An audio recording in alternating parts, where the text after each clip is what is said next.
এবার হবে সাকিব তামিমের কঠিন লড়াই।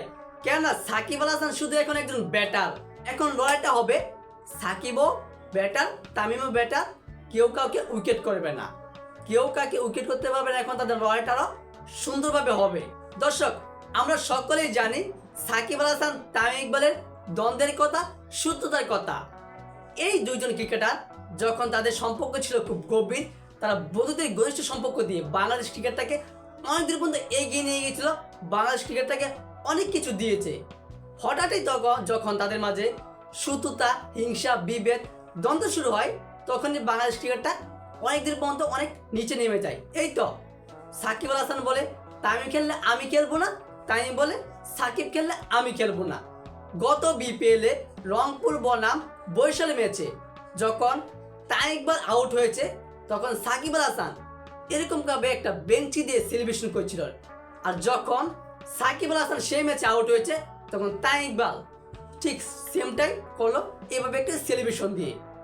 কিন্তু জিতে গিয়েছেন সাকিব আল হাসানই, কেননা সাকিব আল হাসান তামিম ইকবালকে উইকেট করে সেলিব্রেশন করেছেন, আর তামিম ইকবাল কিন্তু সাকিব আল হাসানকে উইকেট করতে পারে নাই। কিন্তু এবার সেই সমস্যার সমাধান হয়ে গেল। সাকিব আল হাসান এখন একজন ব্যাটার, তামিম ইকবাল এখন একজন ব্যাটার।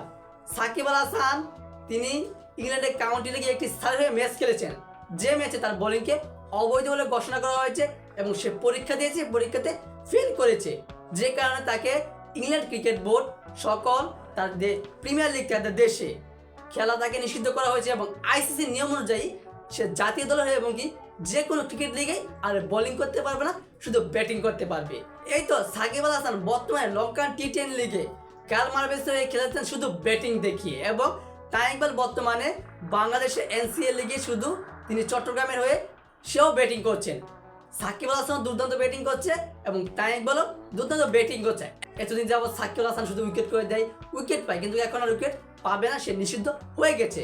সো দর্শক, এই বিষয়ে আপনার গুরুত্বপূর্ণ মতামতটি জানিয়ে দিবেন কমেন্ট বক্সে।